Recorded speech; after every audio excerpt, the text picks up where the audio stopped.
सबसे पहले शुरुआत में ही मैं आपको कहना चाहता हूं कि हमने अपने मैनिफेस्टो में साफ लिख दिया है कि अग्निवीर स्कीम को हम रद्द कर देंगे, खत्म कर देंगे।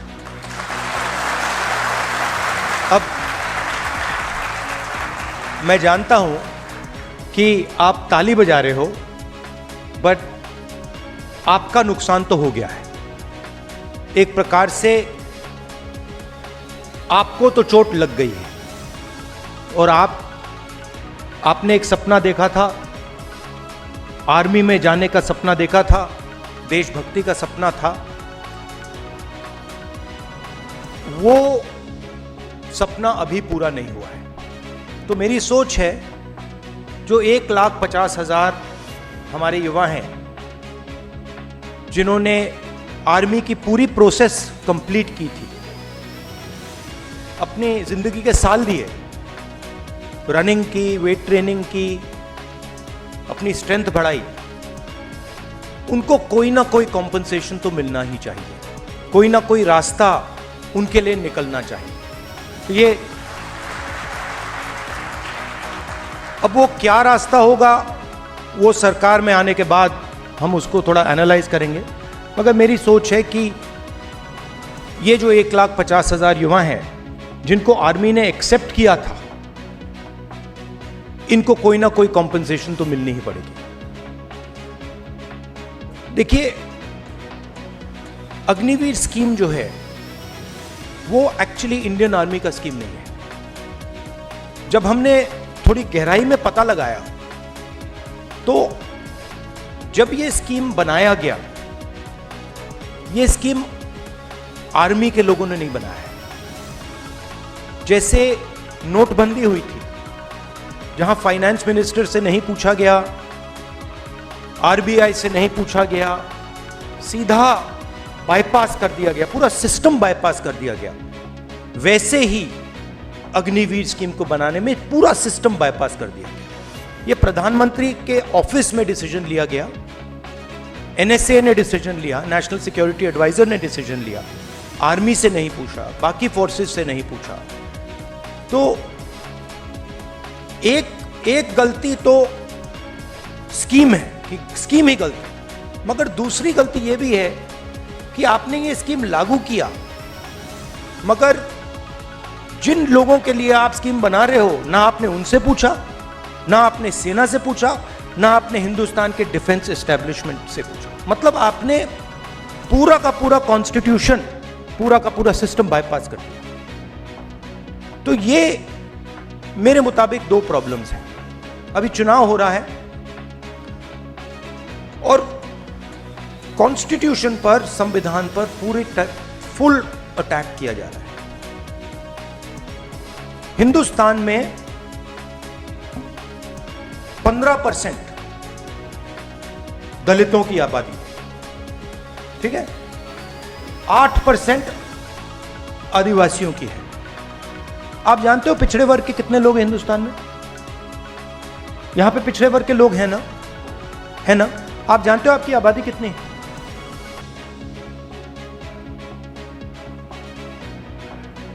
देखो, किसी को नहीं मालूम। 50, 55, 52, 73, 85, 76, 64, मतलब जो भी नंबर निकालने निकाल लो। बट ये बहुत बड़ी प्रॉब्लम है, क्योंकि दलितों को मालूम है, आदिवासियों को मालूम है, मगर जो हिंदुस्तान का सबसे बड़ा वर्ग है, जो इस देश को बनाता है, चलाता है, उसको यही नहीं मालूम उसकी आबादी कितनी है। अब आप कहोगे तो क्या हुआ? जवाब देता हूं। आप नेशनल मीडिया देखिए, नेशनल मीडिया पूरा नैरेटिव बनाता है। मीडिया में आपको अग्निवीर के बारे में तो कुछ नहीं दिख रहा ना। मीडिया में आता है अग्निवीर? कहीं नहीं आता ना। 1,50,000 लोगों का नुकसान हुआ है, मगर कहीं नहीं आता। आपको मालूम है क्यों नहीं आता है? मीडिया आपका नहीं। मीडिया में ना एक दलित है, ना एक आदिवासी है, ना एक पिछड़े वर्ग का व्यक्ति है, ना एक गरीब जनरल कास्ट का व्यक्ति है। 2-3% का मीडिया है, और जो हिंदुस्तान के बड़े बड़े अरबपति चाहते हैं वो मीडिया में आता है। तो मीडिया में आपकी कोई भागीदारी नहीं है, इसलिए आपकी आवाज कोई नहीं सुन रहा, आपका उसमें कोई है ही नहीं। कॉर्पोरेट इंडिया को देखिए, 200 सबसे बड़ी कंपनियां जहां आप शायद जॉब ढूंढने की कोशिश करोगे, उनकी लिस्ट निकालिए, उनके मालिकों की लिस्ट निकालिए, उनमें आपको एक पिछड़ा नहीं मिलेगा, एक दलित नहीं मिलेगा, एक आदिवासी नहीं मिलेगा, एक गरीब जनरल कास्ट का नहीं मिलेगा। अरबों रुपए उनको दिए जाते हैं, 16 लाख करोड़ रुपए उनका कर्जा माफ किया गया है। आप जीएसटी देते हो ना, जीएसटी देते हो ना। ये आपने शर्ट पहनी है, कितने की खरीदी आपने? हाँ, ये आप 28% जीएसटी। आप ज्यादा जीएसटी देते हो, अदानी ज्यादा देता है? जितनी आप देते हो उतनी वो देता है।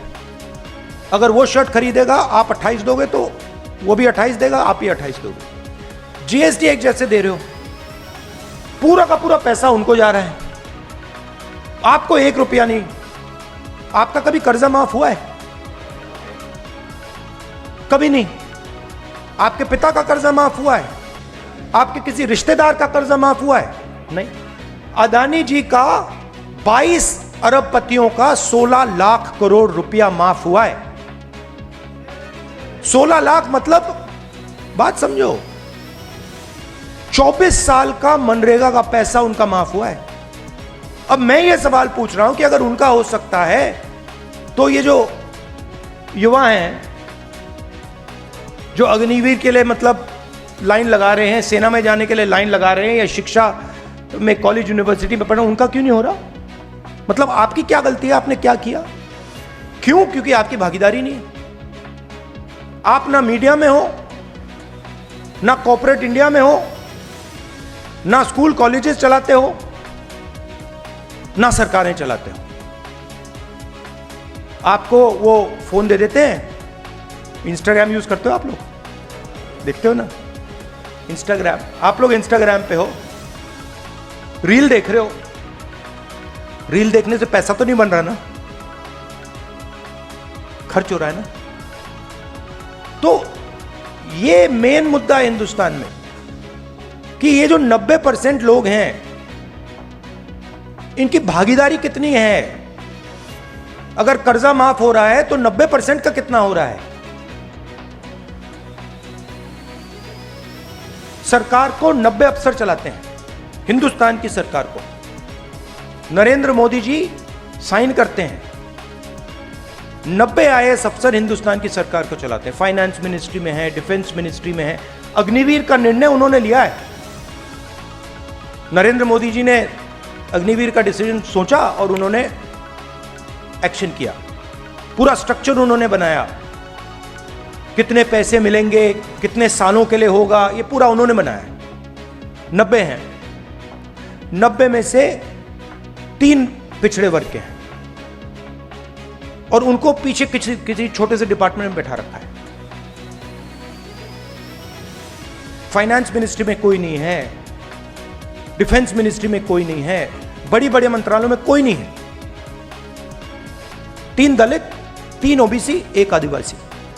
और अगर आप बजट को देखेंगे तो अगर हिंदुस्तान की सरकार 100 रुपए खर्च करती है तो जो 90% आबादी वाले हैं वो 6 रुपए 10 पैसे का निर्णय लेते हैं। पहले पब्लिक सेक्टर हुआ करता था, आर्मी हुआ करती थी, ये सारे के सारे रास्ते बंद किए जा रहे हैं। पहले ओबीसी को, दलित को, गरीब जनरल कास्ट को पब्लिक सेक्टर में नौकरी मिल जाती थी, सेना में जा सकते थे, पेंशन मिलती थी। अग्निवीर क्या है? अग्निवीर का सच्चा मतलब है कि जो गरीब लोग हैं उनको हम पेंशन नहीं देना चाहते, उनको हम शहीद का दर्जा नहीं देना चाहते, उनको हम कैंटीन नहीं देना चाहते। अमीर लोग हैं उनको यह सब मिल जाएगा, मगर जो जवान हैं, जो शहीद होने के लिए तैयार है। वो दो तरीके के बन रहे हैं। एक अग्निवीर, उसको गोली लगेगी तो आप उसको कहेंगे भैया आप तो शहीद ही नहीं हो, आपको कुछ नहीं मिलने वाला, आप मर जाओ, हमें कोई फर्क नहीं पड़ता। और नॉर्मल जवान जिसको कहेंगे हाँ भैया आपको मतलब पेंशन मिलेगी, आपको शहीद का दर्जा मिलेगा। तो आप सोचिए चाइना से युद्ध होगा, एक अग्निवीर और एक नॉर्मल जवान लड़ रहा होगा। अग्निवीर क्या सोचेगा? अग्निवीर सोचेगा भैया अगर मुझे कुछ हो गया तो मेरी परिवार की कोई देखभाल नहीं करेगा, और अगर इसका कुछ हुआ तो इसकी पूरी रक्षा होगी, इसकी पेंशन मिलेगी, इसके परिवार की रक्षा होगी। तो आर्मी का मोराल तो आपने वहीं खत्म कर दिया, आर्मी में फूट वहीं डाल दिया आपने।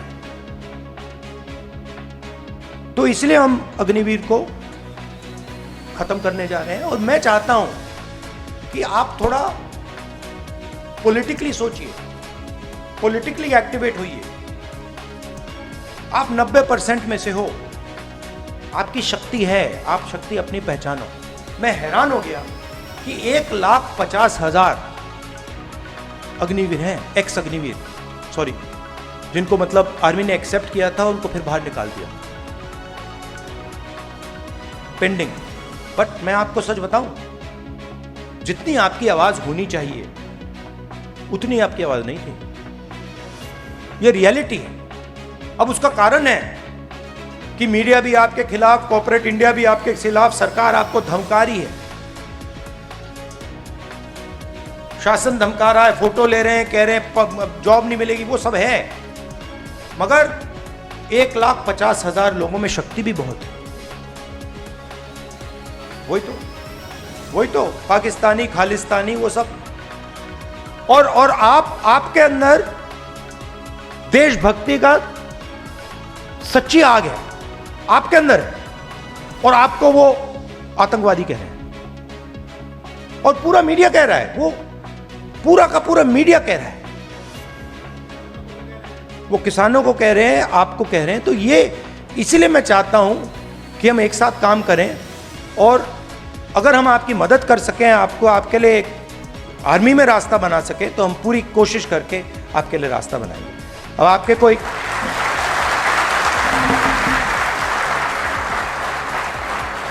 अब आपके सवाल होंगे, आप पूछिए, मैं खुशी से जवाब दूंगा।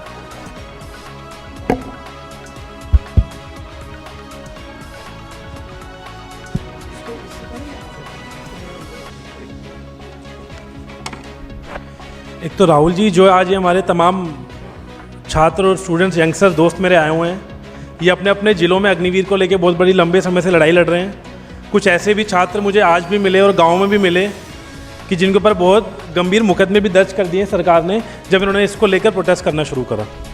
आज काफ़ी लगभग जितने छात्र आए हैं सबके कुछ ना कुछ सवाल थे, लेकिन हमने एक फॉर्मेट बनाया है, जो मैं आपको भी एक फॉर्म दूंगा, कि हमने एक फॉर्म फिल कराया था आज। इस फॉर्म में हमने 10 से 12 स्टूडेंट करें आइडेंटिफाई, जिनके हमने सबके जो सवाल थे वो ले लिए थे, और सबको हम उनका जवाब देंगे आपकी चिट्ठी के माध्यम से। 10 से 12 लोगों के हमने रैंडम पिक करे क्वेश्चंस, जो आपसे सवाल करेंगे। और एक बात मैं ज़रूर बोलना चाहूँगा अभी, कि ये पॉलिसी एक ऐसी सरकार और एक ऐसे प्रधानमंत्री जी लेके आए हैं जो खुद लगभग एक प्रदेश के 15 साल मुख्यमंत्री थे, लगभग 10 साल से देश के प्रधानमंत्री हैं, लगभग 75 साल उनकी उम्र है, और वो युवा साथी को बोल रहे हैं कि आप 4 साल में रिटायर कर जाओ। तो इससे ज़्यादा छल किसी युवा के साथ मैं नहीं समझता होता है। अब मैं आप साथियों से भी अपील करूंगा कि अपनी बात 1 मिनट के अंदर रखें, और साथ के साथ अपने बारे में भी बताएं, अपनी जर्नी के बारे में बताएं, आप किस परिवार से बिलोंग करते हो, आप क्या करते हो। तो मैं नाम लेने शुरू करूंगा और 1 मिनट के अंदर आप अपना सवाल करें। पहला नाम है पंकज कुमार गया। मैं पंकज कुमार गया बिहार के रहने वाला हूं, और मैं अम्बेडकर जाति, अति पिछड़ा जाति से बिलोंग करता हूं। सर, मैं अपना समाज में, अम्बेडकर समाज में, मैं फर्स्ट बार आर्मी को भर्ती देखा था, जिसने 3 से 4 साल हमने प्रैक्टिस किया, तो लास्ट एज में मेरा आर्मी का पूरा प्रक्रिया हमने पास कर ली। तो सर, पूरा प्रक्रिया हमने पास कर ली, तो सरकार ने मेरी भर्ती को पूरा रद्द कर दी। मेरी भर्ती को पूरा रद्द कर दी। तो पढ़ाई लिखाई के लिए तो सर पैसा की भी ज़रूरत होती है, तो हमने माँ का भी गहना गिरवी रखा, खेत भी इजारा धरा सर। तो बहुत स्थिति बहुत दयनीय हो गई सर, और ऊपर से मेरा भर्ती भी कैंसिल हो गया। और इसका मैं बहिष्कार किया, रोड पे बहिष्कार इसको किया, तो मेरे ऊपर मुकदमे लगे जिसमें 12 धारा मेरे ऊपर लगे। और जब 12 धारा लगे तो हमें जेल में बंद कर दिया 3 महीने के लिए। हम 3 महीने जेल में रहे। उसके बाद सर बाहर आए तो अब कुछ अब ओवर एज भी हो गया, हम अब कुछ करने लायक भी नहीं है। अब सरकार ने तो बोल दी भी है कि जिसको ऊपर अग्निवीर के मुकदमे होंगे वो जॉब में नहीं जा सकते। तो सर मैं जाऊँ कहाँ, मैं क्या करूँ? और सर मेरे पास पैसा भी नहीं था दिल्ली आने के लिए। मेरे घर में 3 केजी चना था, वो चना बेच के आया जिसमें 90 रुपया मेरे पास था। करूँ तो क्या करें सर? तो मैं आपको हमारे मैनिफेस्टो में हम एक नई योजना लाए हैं। शायद वो आप जैसे युवाओं के लिए ही डिजाइंड है। उसको हम कहते हैं पहली नौकरी पक्की। मनरेगा में रोजगार का अधिकार मिलता है, मजदूरी का अधिकार, मजदूरी करने के लिए सरकार अधिकार देती है। अब हम पहली नौकरी का अधिकार हिंदुस्तान के युवाओं को देने जा रहे हैं। तो कैसे होगा? हिंदुस्तान में ग्रेजुएट्स, कॉलेज यूनिवर्सिटी वाले, डिप्लोमा होल्डर्स को यह अधिकार मिलेगा। पब्लिक सेक्टर में, प्राइवेट सेक्टर में, सरकारी ऑफिसेज में, सरकारी अस्पतालों में, सरकारी कॉलेजेस यूनिवर्सिटीज में 1 साल की गारंटीड जॉब मिलेगी। 8,500 रुपए महीने के, 1 लाख रुपए साल के आपके बैंक अकाउंट में जाएंगे। ये अप्रेंटिसशिप का रास्ता है। एक प्रकार से 1 साल की जॉब कम ट्रेनिंग हम हिंदुस्तान के सारे बेरोजगार युवाओं के लिए अधिकार देने जा रहे हैं। तो उससे आपको जॉब मार्केट में एंट्री मिल जाएगी। सीधा सा आइडिया है। जैसे ये बड़े बड़े बिजनेस वाले होते हैं, इनके बच्चों को ये अपनी कंपनी में नौकरी दे देते हैं। उसको वो अप्रेंटिसशिप कहते हैं। 6 महीने की नौकरी होती है, 1 साल की नौकरी होती है। तो वैसे ही वही सुविधा हम हिंदुस्तान के हर बेरोजगार युवा को दे रहे हैं कि आप सरकार से अगर 1 साल की नौकरी मांगोगे, सरकार को आपको देने ही होगी। सरकार मना नहीं कर पाएगी। प्राइवेट सेक्टर में, पब्लिक सेक्टर में, अलग अलग संस्थाओं में वो नौकरी मिलेगी। 8,500 रुपए महीने के, 1 लाख रुपए साल के आपके बैंक अकाउंट में, आपकी ट्रेनिंग, और उसके बाद अगर आपने अच्छा काम किया तो वो परमानेंट जॉब आपको वहां मिल जाएगी। तो ये कांग्रेस पार्टी का एक आइडिया है।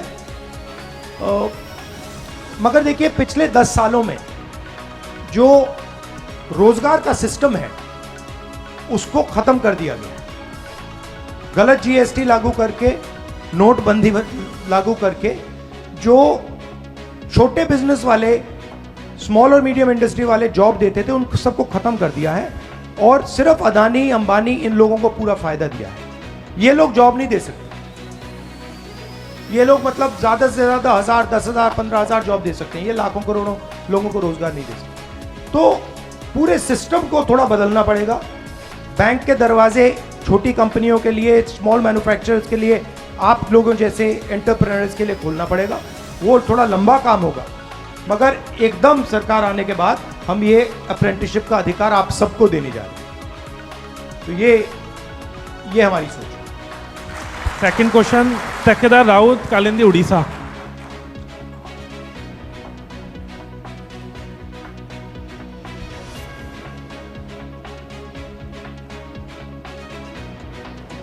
नमस्कार। थोड़ा जोर से बोलो भैया। यहां आ जाओ, ऐसे करो, यहां आ जाओ, यहां आ जाओ, यहां आ जाओ, यहां आ जाओ।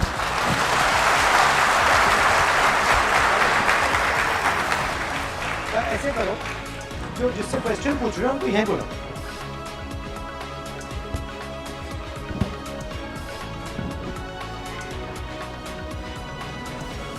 नमस्कार। सर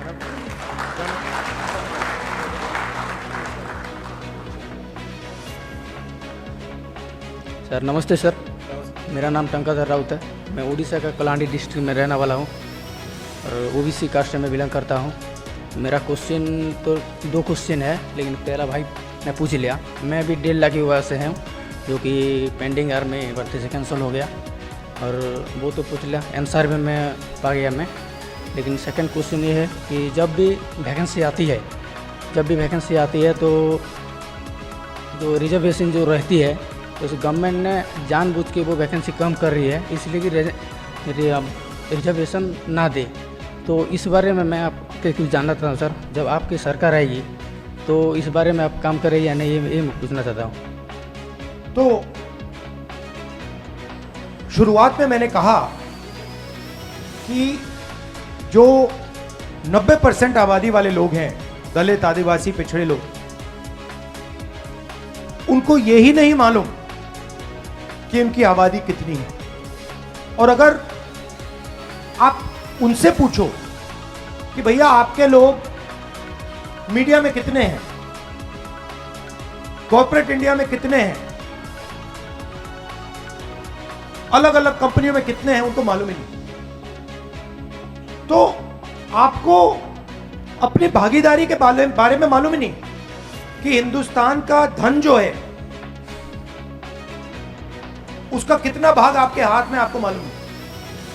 अगर मैं आपसे पूछूं कि ओबीसी वर्ग के पास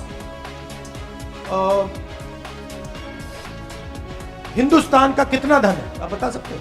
नहीं सर, नहीं बता सकते। ये मैं आपने बोल दिया कि भैया तकरीबन 50% आबादी है, मगर भागीदारी कितनी है कोई नहीं बता सकता। तो हम जाति जनगणना करने जा रहे हैं। जाति जनगणना मतलब इनको पता लग जाएगा कि ओबीसी वर्ग के प्रेस में इतने लोग हैं, कॉर्पोरेट इंडिया में इतने लोग हैं, जुडिशरी में इतने हैं, आर्मी में इतने हैं, हमारी भागीदारी कितनी है वो भी पता लग जाएगा, और हमारे लोग कहां बैठे हैं, कितने बैठे, वो भी पता लग जाएगा। मतलब दूध का दूध, पानी का पानी हो जाएगा। आजकल क्या हो रहा है, आजकल आपको आपका बेवकूफ बनाया जा रहा है। आपको बड़ी बड़ी लंबी बातें बोली जाती हैं, मगर जो मेन इशू है, हिंदुस्तान का धन कितना है, कहां है, किसके हाथ में है, यह मेन सवाल है। जब आप अग्निवीर की बात कर रहे हो, आप यही तो कह रहे हो ना, जितना हमें धन पहले मिलना चाहिए था वो उतना नहीं मिल रहा। वही तो कह रहे हो ना, वही कह रहे हो कि भाई पेंशन नहीं मिल रही, कैंटीन नहीं मिल रही, शहीद का दर्जा नहीं मिल रही। आप अंत में बात पैसे की होती है। जब आप रिजर्वेशन की बात कर रहे हो, आप पैसे की बात कर रहे हो। भैया देखो, उसको नौकरी मिल गई, हमें नौकरी नहीं मिली, उसे पैसा मिल रहा है, हमें पैसा नहीं मिल रहा। तो जाति जनगणना से पूरे देश को पता लग जाएगा कि हिंदुस्तान का धन कहां है, किसके हाथ में है, पिछड़ों के हाथ में कितना, दलितों के हाथ में कितना, गरीब जनरल कास्ट के हाथ में कितना, महिलाओं के हाथ में कितना, पूरा साफ हो जाएगा सबके साथ। उसके बाद न्यू पॉलिटिक्स शुरू होगी। उसके बाद ये स्टेज पे ऐसे कभी नहीं खड़े होंगे। अभी ये कह रहे हैं भैया मुझे नहीं मालूम, तब कहेंगे भैया मेरे 50% लोग हैं, मेरे 2% धन है, मुझे 50% धन चाहिए। सीधी सी बात होगी। तो ये हमारी सोच है। जाति जनगणना पहला कदम है, और ये सिर्फ जाति जनगणना नहीं होगा, ये इकोनॉमिक सर्वे होगा। मतलब हिंदुस्तान में धन जो है वो किसके हाथ में है, और हर संस्था का सर्वे होगा। देखिए, मैं आपको सीधा बता देता हूं, 90 अफसर हैं, दिल्ली सरकार को चलाते हैं। 6 रुपए 10 पैसे 100 रुपए में से ओबीसी, दलित, आदिवासी निर्णय ले रहे हैं। क्यों?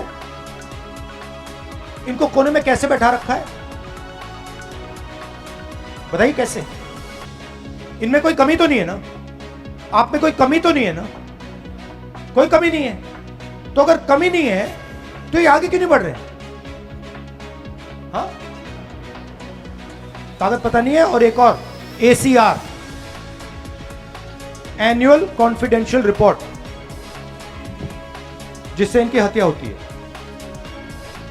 ACR जानते हो क्या होता है? ये देखो कैसे पॉलिटिकल लोग हो आप। बाबरिया जी, ACR क्या होता है? कॉन्फिडेंशियल रिपोर्ट होता है।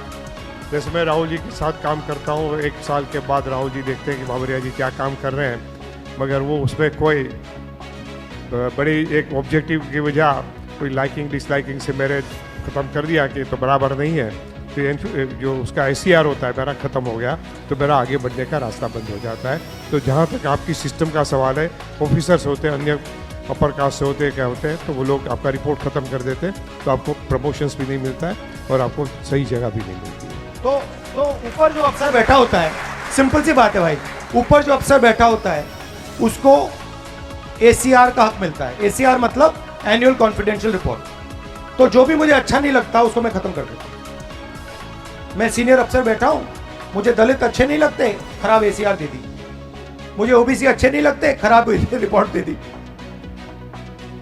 यही सिस्टम है। तो साउथ अफ्रीका में जो अपार्थाइड का सिस्टम था, सुना आपने? वही चल रहा है हिंदुस्तान में। 10% लोग, 5% लोग ने पूरा सिस्टम पकड़ रखा है, कैप्चर कर रखा है। और वो जो चोट लगी है आपको अग्निवीर की, वो उन्होंने मारी है। आप अग्निवीर आया क्यों? आपको चोट लगी, मुझे बताओ अग्निवीर आया क्यों? हाँ ठीक है, डिफेंस बजट कम नहीं हुआ, सही है, आधा पकड़ा आपने। डिफेंस बजट कम नहीं हुआ, डिफेंस बजट उतना ही चल रहा है। नहीं, अदानी को हथियार देने थे, सीधी सी बात। डिफेंस बजट है इतना, भैया हमें सेना को देना है, इतना पेंशन को देना है, इतना ट्रेनिंग में देना है, इतना हथियारों के लिए देना है। अदानी को हमने डिफेंस इंडस्ट्री पकड़ानी है, हथियार उसके होंगे, पैसा हमें वहां ज्यादा डालना है, सारे के सारे इजराइल के हथियार अदानी बनाएगा। इसीलिए अगर हम अदानी के लिए पैसा बना रहे हैं तो फिर जवानों के हाथ से लो, अग्निवीर लागू करो, ये हो रहा है। तो सिस्टम को समझना है। पहले राइफल ऑर्डिनेंस फैक्ट्री बनाती थी, पहले एम्यूनिशन ऑर्डिनेंस फैक्ट्री बनाती थी, ड्रोन HAL बनाता था, एयरक्राफ्ट HAL बनाता था। राफेल डील में अनिल अंबानी को दे दिया। अनिल अंबानी ने कभी जहाज नहीं बनाया जिंदगी में, उसको उठा के दे दिया। सारी की सारी राइफल अदानी बना रहा है, सारी के सारे शेल्स कारतूस अदानी बना रहा है, ड्रोन्स अदानी बना रहा है। तो ये हो रहा है, सिंपल सा डिसीजन है, ब्यूरोक्रेट ले रहा है कि भैया अदानी को पैसा देना है, डिफेंस बजट में से अदानी को अगर पैसा देना है, कारतूस के लिए, गन्स के लिए, एम्यूनिशन के लिए पैसा देना है, तो कहां से आएगा? आपकी जेब से आएगा, आपकी जेब से जा रहा है। ये जो 1,50,000 लोग हैं, 1,50,000 लोग हैं जो आपको चोट लगी है, वो अदानी ने मारी है। इस बात को समझिए आप। इसके बाद पिंकू कुमार, और पिंकू कुमार के बाद जय मौर्य, वो भी आ जाए। पहले पिंकू कुमार गया। और दूसरी बात, मीडिया में आप ये बात कभी नहीं सुनोगे, क्योंकि मीडिया भी अदानी का।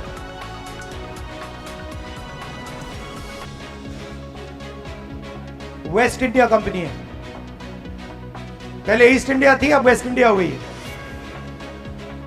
नमस्कार जी, बिहार में हो?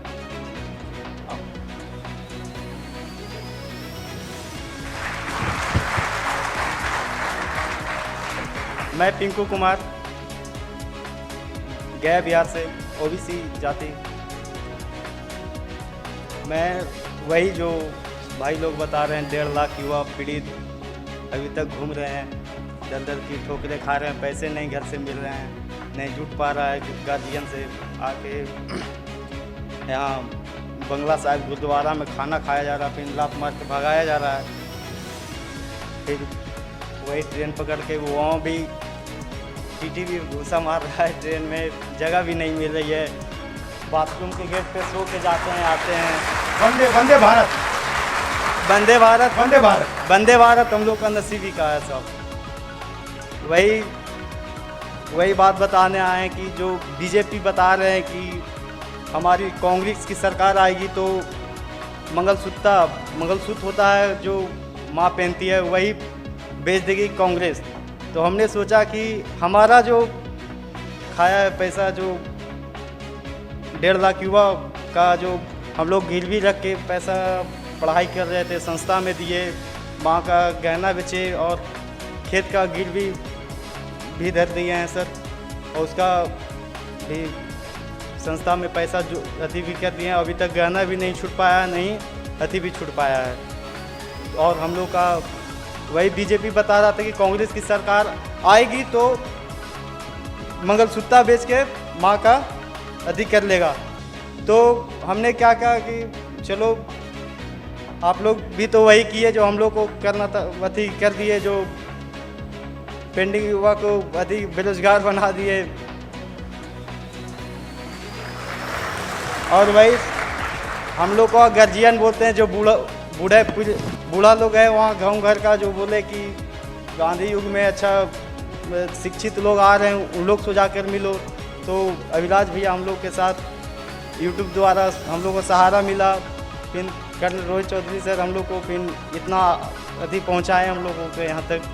और देखते हैं हम लोग आज अभी तक जगाए हुए हैं कि राहुल सर अब हम लोग को कुछ करे। हम लोग बहुत दर की ठोकरें गांव घर से, हम लोग को शादी भी हुआ, माँ का भी गहना नहीं बचा पाए। और हमारा शादी ठीक हुआ था कि लड़का अब तो जॉब पा लिया है, तो जॉब पा लिया तो न माँ का गहना बचा, न पत्नी को हम अब मंगलसूत्र पहना पाए हैं।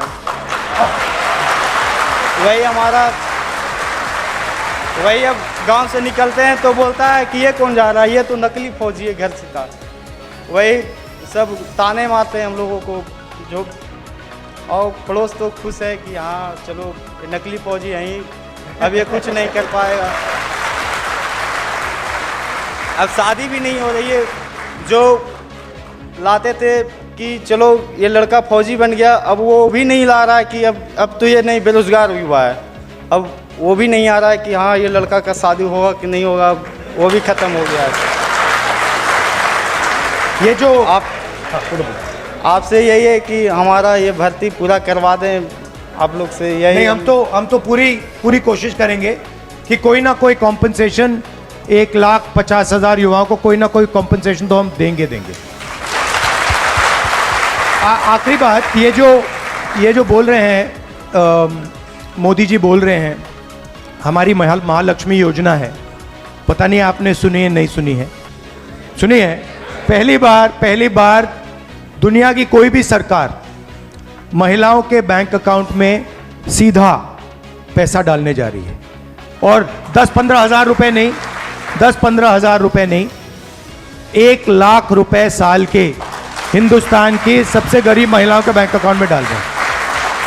8,500 रुपए महीने के, 1 लाख रुपए साल के गरीब परिवारों के बैंक अकाउंट में, महिलाओं के बैंक अकाउंट में हम डाल रहे हैं। तो मोदी जी को थोड़ी घबराहट है, इसलिए ये उल्टी सीधी बात बोल रहे हैं सर। तो हम मगर पूरी मदद करेंगे भैया, पूरी कोशिश कि हमारा ये मिशन कंप्लीट हो जाएगा। मिशन आपका कर देंगे। अब जैम हो रहे हैं, आपकी शादी में हो जाएगी।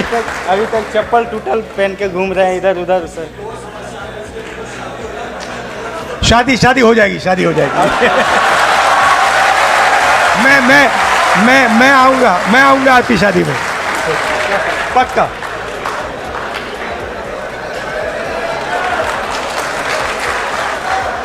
नमस्कार, आपका नाम? मेरा नाम जय मौर्य है और मैं काशी हिंदू विश्वविद्यालय का मैं छात्र रहा हूँ। तो जो विश्वविद्यालय में एक राजनीति का जो माहौल रहा है, तो उस पर मेरा प्रश्न है कि हमारे देश की जो आबादी है, लगभग 50% जो आबादी है वो 30 साल से कम युवाओं की है। और जो राजनीति की जो युवाओं की राजनीति में जो पहली सीढ़ी है कहीं ना कहीं विश्वविद्यालय को माना जाता है, परंतु ये देखा गया है कि पिछले कुछ सालों से विश्वविद्यालयों में छात्र संघ के चुनाव को बंद कर दिया गया है। तो किस तरीके से युवाओं की राजनीति में भागीदारी बढ़ेगी, इस पर आपका क्या एक्शन रहेगा और क्या चीज़ें रहेंगी? नहीं, मेरी व्यू है कि विश्वविद्यालय में इलेक्शंस होने चाहिए, राजनीति होनी चाहिए। और मेरी थिंकिंग है कि ये जो विश्वविद्यालय में इन्होंने राजनीति बंद की है, ये इसीलिए की है कि 90% जो हमारे पिछड़े वर्ग के लोग हैं, दलित हैं, आदिवासी हैं, गरीब जनरल कास्ट के लोग हैं, ये राजनीति में मतलब एग्रेसिवली ना आ पाए। तो ये तो हम इसको ख़त्म कर देंगे।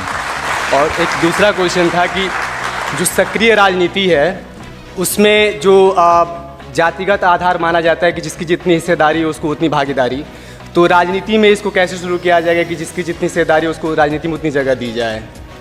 इसमें देखिए एंड में क्या होता है, एंड में जो जिसकी पकड़ होती है, अब अगर वो ओबीसी है उसकी पकड़ नहीं है तो उसका कोई मतलब नहीं है। जिसकी पकड़ होती है उन लोगों को, चाहे वो ओबीसी हो, दलित हो, पिछड़े वर्ग का हो, जनरल कास्ट का हो, जिसकी पकड़ हो, जिसकी ज़मीन से पकड़ हो, उसको प्रमोट करना चाहिए पार्टी में। इस बार अगर आप देखें हमारी टिकट्स में हमने बहुत ज़्यादा, पहले से बहुत ज़्यादा ओबीसी वर्ग के लोग हमने दिए हैं, आदिवासी लोग दिए हैं, दलित तो देते ही हैं। तो तुम्हारी कोशिश है, बट मुझे लगता है कि नई जेनरेशन के लोगों को आना चाहिए, आप लोगों को आना चाहिए, और हम आप लोगों के लिए जगह बनाने के लिए बिल्कुल तैयार हैं। हम रुके हुए हैं कि आप जैसे लोग आएँ और हम आपको कांग्रेस पार्टी में प्रमोट करें। Thank you brother. मैं बोलूँगा नमन प्रयागराज और साथ में ऋतु भी इधर आ जाएं तो हमारे लिए थोड़ी आसानी होगी। नमन, किस चीज़? उसके बाद ऋतु हरियाणा।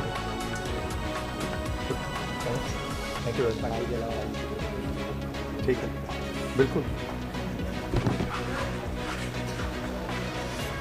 ऋतु, नमस्कार। पहले आप मैं नमन इलाहाबाद का रहने वाला हूं और उत्तर प्रदेश में रहने वाला हूं। उत्तर प्रदेश में को एक दूसरे नाम से जाना जाता है जिसको भर्ती स्कैम प्रदेश के नाम से जाना जाता है। तो सर मैं आपसे ये सवाल करता हूँ कि जो उत्तर प्रदेश का युवा है वह किसी न किसी भर्ती परीक्षा की तैयारी करता है उत्तर प्रदेश में आकर के इलाहाबाद, जिसको रोजगार फैक्ट्री के नाम से जाना जाता है। इलाहाबाद में विश्वविद्यालय है, इलाहाबाद यूनिवर्सिटी, जिसको रोजगार फैक्ट्री के नाम से भी जाना जाता है। और हर एक युवा उत्तर प्रदेश में एक नौकरी की आस से आता है, परंतु जो भी छात्र युवा वहाँ आकर के नौकरी की तैयारी करता है उसको किसी न किसी भर्ती के नाम पे छला जाता है। छलावा इस प्रकार होता है कि पहले भर्ती के नाम पे आवेदन निकाले जाते हैं और आवेदन के नाम पे छात्राओं से फीस ले लिया जाता है, और आखिरी में जब चरण आता है परीक्षा देने का, तो परीक्षा देने के बाद छात्रों को बताया जाता है कि पर्चा लीक हो गया। इस तरह से एक छात्रों का एक शोषण किया जाता है। इस तरह क्या आपकी सरकार जब बनेगी तो क्या उत्तर प्रदेश में पर्चा लीक का और भर्तियों में धांधली का जो मामला उजागर होता है उत्तर प्रदेश में सबसे ज़्यादा होता है, तो क्या यह बंद हो पाएगा कि नहीं? हमने मैनिफेस्टो में लिखा है कि हम एक नया कानून लाएंगे। पेपर लीक में हम दो चीज़ें कर रहे हैं। एक नया कानून लाएंगे, सख्त कानून होगा, जो भी ये काम करेगा उसके खिलाफ ज़बरदस्त हम कार्रवाई कराएंगे। और दूसरी बात, ये नया फैशन बना है कि प्राइवेट कंपनियां एग्ज़ाम दे रही, तो हम ये बंद कर देंगे और पब्लिक जो एग्ज़ाम्स हैं ये सिर्फ सरकारी देता है। तो ये दो हमारे आइडियाज़ हैं इस पर। अगर आपके कोई सुझाव हैं हम उनको भी इनकॉर्पोरेट कर सकते हैं। ठीक है, थैंक यू। ऋतु,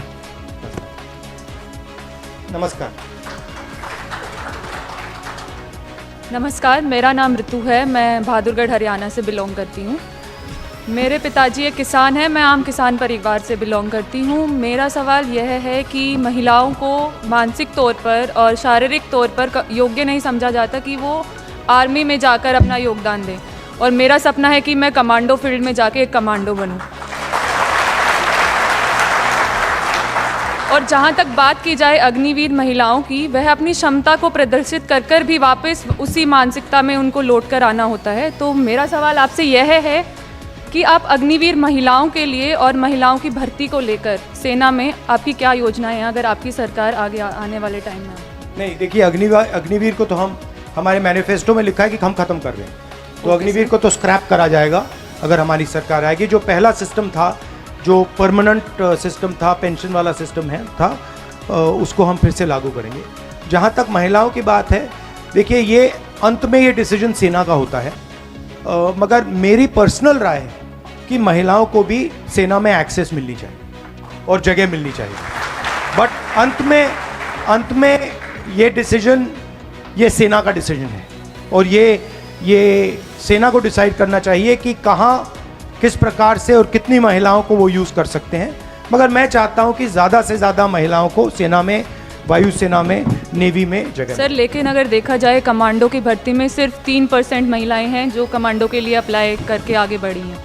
उनके लिए अपॉर्चुनिटी को पहले ही बंद कर दिया जाता है, क्योंकि ये मानसिकता ऑलरेडी है समाज के अंदर कि वो शारीरिक तौर पर सशक्त नहीं है आगे बढ़ने के लिए। तो इस चीज़ को लेकर आपकी क्या राय है? आप आगे क्या करेंगे ताकि महिलाओं के लिए अपॉर्चुनिटी गेट खुल जाए? नहीं, देखिए, आजकल मॉडर्न वेपनरी के साथ शारीरिक मतलब इतना डिफरेंस, इतना असर नहीं पड़ता है। मॉडर्न वेपनरी के साथ जो काम, मतलब अगर आपने राइफल मारी, मैंने राइफल मारी, मतलब मरेगा तो दोनों से मरेगा, ये तो बात नहीं है। तो मैं इस बात को एक्सेप्ट नहीं करता हूँ कि महिलाएं ये काम नहीं कर सकती, कमांडो बन सकती हैं, सब कुछ कर सकती हैं। तो हम एवेन्यूज़ बनाएंगे और हम सेना से, पैरामिलिट्रीज से बात करके कोशिश करेंगे कि ज़्यादा से ज़्यादा महिलाएं आर्मी में और स्पेशल फोर्सेस में जा पाएँ। धन्यवाद सर। मैनिफेस्टो में हमने लिखा है, थोड़ी सेंसिटिविटीज़ होती हैं, बट वो आर्मी के नॉलेज में है, तो वो उनका थोड़ा डिसीजन होता है, मगर हम ज़रूर उनको सजेस्ट करेंगे कि ज़्यादा से ज़्यादा महिलाओं को जगह दें। ठीक है, थैंक यू। इसके बाद फराज हुसैन और अभिषेक अमीरपुर आ जाएं। पहले फराज और फिर अभिषेक। फराज।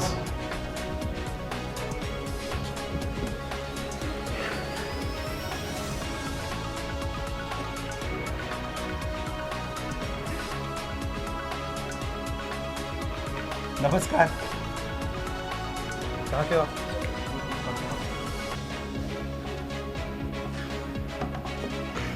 सर, नमस्कार, मेरा नाम फराज हुसैन है। मैं यहाँ पर शिक्षा और रोज़गार की बात हो रही है, यहाँ पर मैं एक स्पेशल डिस्क्रिमिनेशन एड्रेस करना चाहता हूँ। मैं फराज हुसैन जामिया से हूँ और मेरा नाम ही डिस्क्रिमिनेटरी है। संस्थाओं में संगठित रूप से जिस तरीके से मुस्लिम युवाओं और महिलाओं के साथ पढ़ाई में और नौकरियों में डिस्क्रिमिनेशन हो रहा है,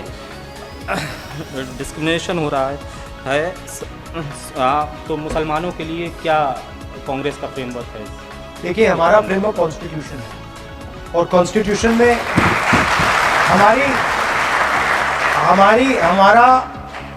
हमारा फ्रेमवर्क कॉन्स्टिट्यूशन ऑफ इंडिया है, लोकतंत्र है, और कॉन्स्टिट्यूशन में साफ लिखा हुआ है कि हिंदुस्तान के सब सिटीजन्स एक जैसे हैं, कोई कम नहीं है, कोई ज़्यादा नहीं है, कोई धर्म कम नहीं है, कोई जात कम नहीं है, कोई भाषा कम नहीं है। तो हमारे लिए कोई डिस्क्रिमिनेशन नहीं है। हम जानते हैं कि बीजेपी की विचारधारा हमारी विचारधारा से बिल्कुल अलग है, हम उनकी विचारधारा से लड़ रहे हैं और हम चाहते हैं कि हिंदुस्तान में सब लोगों के लिए जगह हो, सब लोगों की रिस्पेक्ट हो, सब लोग एक दूसरे से मोहब्बत करें और आदर करें एक दूसरे का। तो कोई कन्फ्यूजन नहीं है हम में। मैं जानता हूं कि आपको मुश्किल हो रही है, मगर घबराइए मत, सब ठीक हो जाएगा।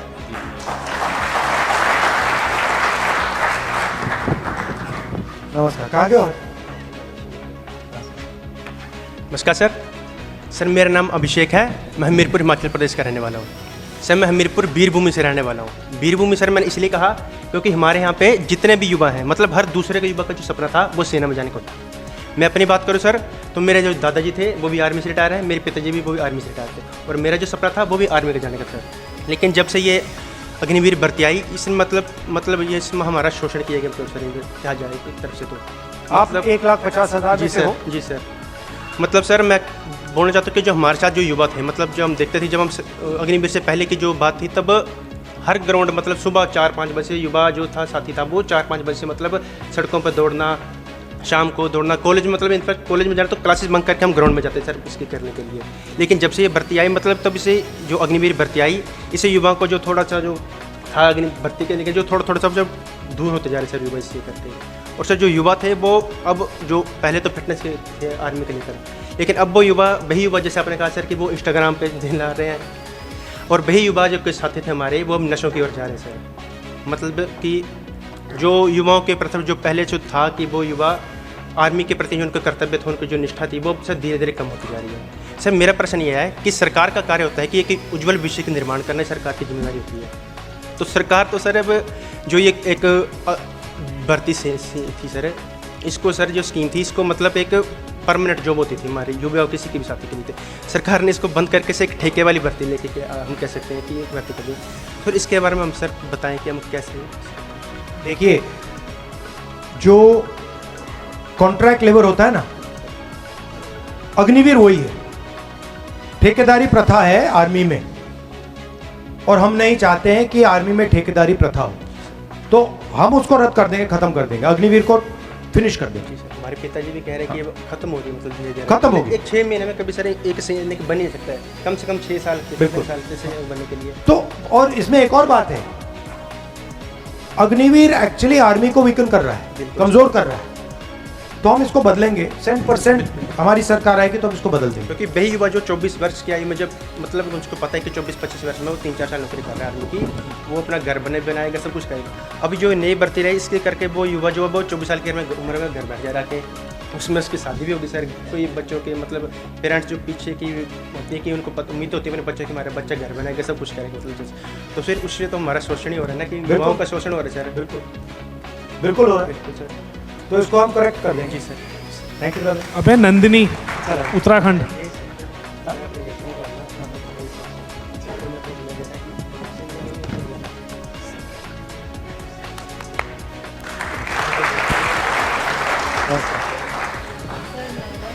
अरे नहीं आता, नर्वस नहीं हूँ। नमस्कार, मेरा नाम नंदिनी आर्या है। मैं एससी समाज उत्तराखंड की लड़की हूँ और सर से मेरा यही सवाल है, सर सामाजिक व आर्थिक न्याय के जो रास्ते बंद हुए हैं उनको जारी रखने के लिए आपकी क्या योजना है? सबसे पहले जाति जनगणना, जिससे हम ये पता लगाएंगे कि आबादी किसकी कितनी है, इकोनॉमिक सर्वे और हर संस्था का सर्वे, तो देश को पता लग जाएगा कि देश में धन किसके हाथ में, कितनी आबादी है, किसकी है, किसके पास क्या है। पहला ये कदम। दूसरा कदम महालक्ष्मी योजना, जो मैंने कहा 1 लाख रुपए हर महिला के, हर गरीब महिला के बैंक अकाउंट में साल के, 8,500 रुपए महीने के। अप्रेंटिसशिप का अधिकार, बेरोजगार युवाओं को ट्रेनिंग, 1 साल की नौकरी और 1 लाख रुपए साल के बैंक अकाउंट में। किसानों का मिनिमम सपोर्ट प्राइस, कानूनी मिनिमम सपोर्ट प्राइस और कर्जा माफ, और मजदूरों का जो आज 250 रुपये मिलता है वो 400 रुपये मिलेगा। आशा और आंगनवाड़ी की महिलाओं को उनकी आमदनी दुगनी करेंगे। हमारी कोशिश होगी कि ये जो पूरा का पूरा अदानी जैसे लोगों की इन्होंने मदद की है, इसको एक बार मतलब हम बदलें, और जितना इन्होंने इनको फ़ायदा दिया उतना फ़ायदा हम आम जनता को, गरीबों को, किसानों को, मजदूरों को देने की कोशिश करें। ये है हमारा प्लान। सर जो उत्तराखंड की जो आर्थिक इकोनॉमी थी वो हमारे यहाँ से 90% तो सारे जो है सारे अग्निवीर में मतलब सेना के लिए काम करते थे। तो अभी जब से अग्निवीर आया है हमारे जो युवा हैं वो बहुत डिप्रेस्ड हैं, और कई लोग जो हैं अपनी जान भी ले लेते हैं। तो इसके लिए तो अग्निवीर को तो खत्म करेंगे। पर देखिए, मेन बात ये हुई है कि हिंदुस्तान में 22 लोगों को नरेंद्र मोदी जी ने पूरी मदद की है। 22 लोगों के पास उतना ही धन है जितना 70 करोड़ लोगों के पास है। तो ये करेक्शन करना है, धन को ठीक तरीके से बांटना है, किसानों को देना है, मजदूरों को देना है। तो ये हमारी कोशिश रहेगी, ठीक है? धन्यवाद, थैंक यू। अब हमने लगभग सभी क्वेश्चंस ले लिए हैं, लगभग राहुल जी सबके सवाल थे, लेकिन हमने सबके क्वेश्चंस क्लियर कर लिए हैं। वो हम लेटर के माध्यम से आपके जवाब देंगे सबके। नहीं, अभी ठहर जाओ भैया, सबका सवाल तो ले नहीं सकते, बोलो।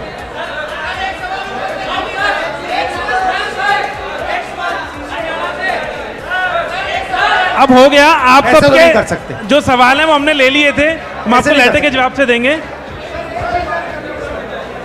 एक sir, Rahul ji last question ले लो। सो आप प्लीज एक बार बैठ जाइए। इनको बुला लो, इनको बुला लो। हाँ सी आप आइए। हाँ आप आइए। ठहर जाइए क्या?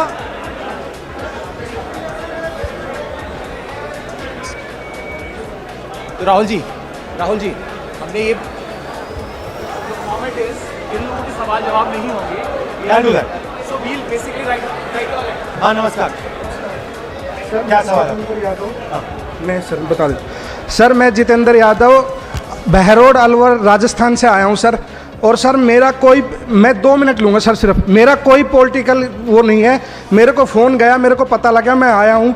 ना मेरा कोई राजनीतिक मतलब है। अभी तक जो भी चीज़ें सर, मेरे घर में 5 आर्मी में 5 सदस्य हैं। मेरा पापा आर्मी में है, मेरा बेटा मेरे साथ आया है सर। आर्मी में भर्ती होना चाहता है मेरा बेटा, लेकिन रोहित नाम है सर, ही सिटिंग हेयर। मेरा बेटा भी आर्मी में भर्ती होना चाहता है सर। मैं आपको बता रहा हूँ, हमारे गांव में 25 लड़के सुबह 4 बजे उठ के दौड़ लगाते हैं। उन 25 लड़कों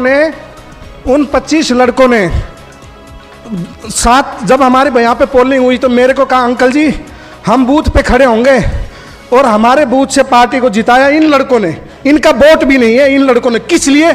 सिर्फ अग्निवीर के लिए। और ये कह के आया था सर, मैं राहुल जी के साथ फोटो खिंचवाऊंगा मेरा बेटा। और सर एक चीज़ और, 17 साल की उम्र में भर्ती हो रहा है, 4 साल में वो घर पे आ रहा है। जब 17 साल की उम्र में भर्ती होगा, जो मैं ऐड करना चाहता हूँ सर इस मीटिंग में, जिसके पास पैसा आएगा 50,000 रुपये 60,000 रुपये महीने का, उसके सर खर्चे बढ़ जाएंगे, पर्सनल खर्चे बढ़ जाएंगे, उसका लाइफ स्टाइल थोड़ा सा बढ़ जाएगा। 4 साल बाद वो घर आ जाएगा। घर आने के बाद में इनकम खत्म हो जाएगी, लेकिन लाइफ स्टैंडर्ड उसको मेंटेन करना पड़ेगा। और सर वो आर्मी में जाके वेपन चलाना सीख के आ जाएगा। सर गुंडागर्दी बढ़ेगी, सर अपराध बढ़ेंगे, इसको जल्दी रोकना है। और सर अगर मगर की बात नहीं है, पूरा देश का युवा आपके साथ है, 150 से ऊपर नहीं आ रहे। मैं thank you brother.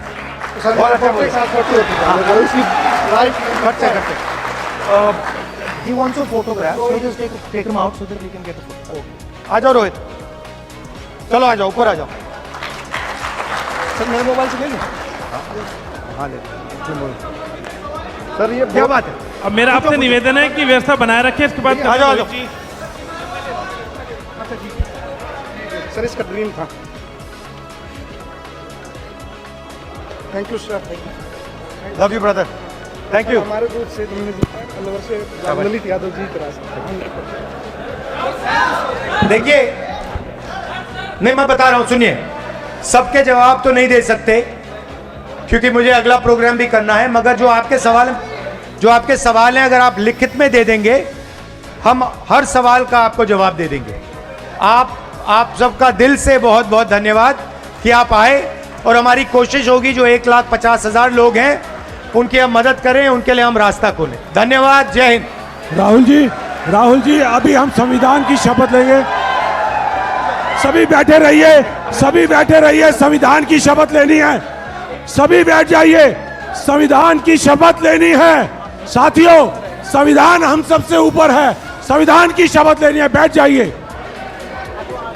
Rahul ji आपसे निवेदन है, सभी लोग बैठ जाइए।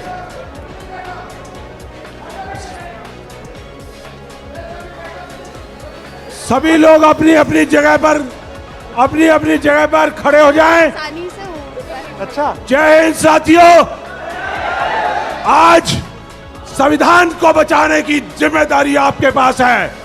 आपके साथ जननायक राहुल गांधी जी हैं, और आप हमारा देश के भविष्य हैं। आपके कंधों पे बहुत बोझ है।